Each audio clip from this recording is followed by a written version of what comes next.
اعوذ باللہ من الشیطان الرجیم، بسم اللہ الرحمن الرحیم۔ السلام علیکم ورحمۃ اللہ وبرکاتہ۔ ایک مرتبہ اہل یہود سے چند آدمی رسول اللہ صلی اللہ علیہ وآلہ وسلم کی خدمت میں حاضر ہوئے اور کہا، ہم آپ صلی اللہ علیہ وآلہ وسلم سے کچھ سوالات پوچھنا چاہتے ہیں۔ تو آپ صلی اللہ علیہ وآلہ وسلم نے فرمایا کہ تم ذوالقرنین کا حال پوچھنے آئے ہو کہ آیا وہ نبی تھے یا رسول؟ تو سنو، ذوالقرنین اہل روم میں سے تھے۔ وہ نہ نبی تھے نہ رسول، بلکہ اللہ تعالیٰ کے خالص بندے تھے جو اللہ تعالیٰ کو دوست رکھتے تھے۔ ذوالقرنین کا اصل نام عبداللہ بن ضحاک تھا۔ ایک مرتبہ انہوں نے خواب میں دیکھا کہ وہ سورج کے اس قدر قریب ہو گئے ہیں کہ انہوں نے سورج کے دائیں کنارے کو اپنے دائیں ہاتھ سے اور بائیں کنارے کو اپنے بائیں ہاتھ سے پکڑ لیا۔ جب انہوں نے اپنی قوم کو خواب سنایا اور اپنی منزلت بیان کی تو انہوں نے آپ کا نام ذوالقرنین رکھ دیا۔ ان کا ایک نام عیاش بھی تھا۔ خدا تعالیٰ نے طوفان نوح کے بعد کی صدیوں میں سے کسی ایک صدی میں ان کو نواحِ مغرب کی ہدایت کے لیے بھیجا۔ وہاں کے لوگوں نے ان کو جھٹلایا اور ان کے سر کے داہنے حصے میں ضرب لگائی تو وہ شہید ہو گئی۔ اللہ تعالیٰ نے 100 برس کے بعد ان کو زندہ کیا اور بلاد مشرق میں بھیجا۔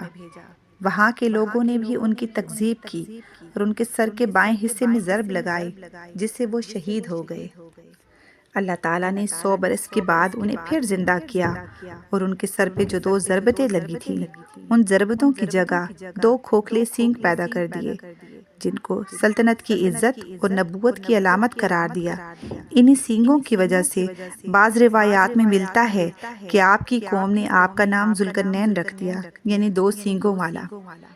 پھر حق تعالیٰ نے ان کو آسمان دنیا کی طرف بلند کیا اور پردے ان کی آنکھوں سے ہٹا دیے گئے۔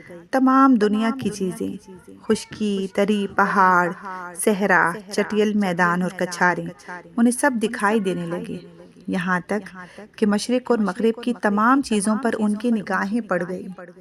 خدا تعالیٰ نے ان کو ہر شے میں بصیرت عطا فرمائی جس سے انہوں نے حق و باطل کو پہچان لیا، اور ایک بادل کے ذریعے سے ان کی تائید کی جس میں اندھیریاں بھی ہوتی تھیں اور کڑک اور چمک بھی۔ وہ ہر وقت بادل ان کے ساتھ رہتا تھا۔ پھر ان کو وحی فرمائی کہ مغرب میں بھی جاؤ اور مشرق میں بھی، اس لیے کہ ہم ملکوں میں چلنا پھرنا تمہارے لیے آسان کر دیں گے اور بندوں کو تمہارا مطیع بنا دیں گے اور ان کے دلوں میں تمہارا خوف بٹھا دیں گے۔ اللہ تعالیٰ نے ان کو ایک روشنی عطا فرمائی۔ وہ روشنی ایسی تھی کہ وہ رات میں بھی دن کی طرح دیکھ لیتے تھے۔ بس اللہ تعالیٰ نے ان کو تمام اسباب مہیا کر دیے۔ پھر وہ مغرب کی طرف گئے۔ وہ جس بستی میں پہنچتے غضبناک شیر کی طرح دھاڑتے اور لوگوں کو دین خدا کی ہدایت دیتے اور تقوی و پرہیزگاری کا حکم دیتے۔ جو ان کی مخالفت یا دشمنی کرتا وہ اس پر اس بادل سے بجلی گرا دیتے تھے جس سے وہ ہلاک ہو جاتا۔ ذوالقرنین ابھی مغرب تک نہ پہنچ پائے تھے کہ تمام اہل مشرق اور اہل مغرب ان کے تابع فرمان ہو گئے۔ آپ ہی وہ بادشاہ تھے جنہوں نے اللہ کی دی ہوئی قوت اور حکمت سے انسانوں اور یاجوج و ماجوج کے درمیان لوہے اور تانبے کو ملا کر دیوار کھڑی کی جو قرب قیامت تک قائم رہے گی۔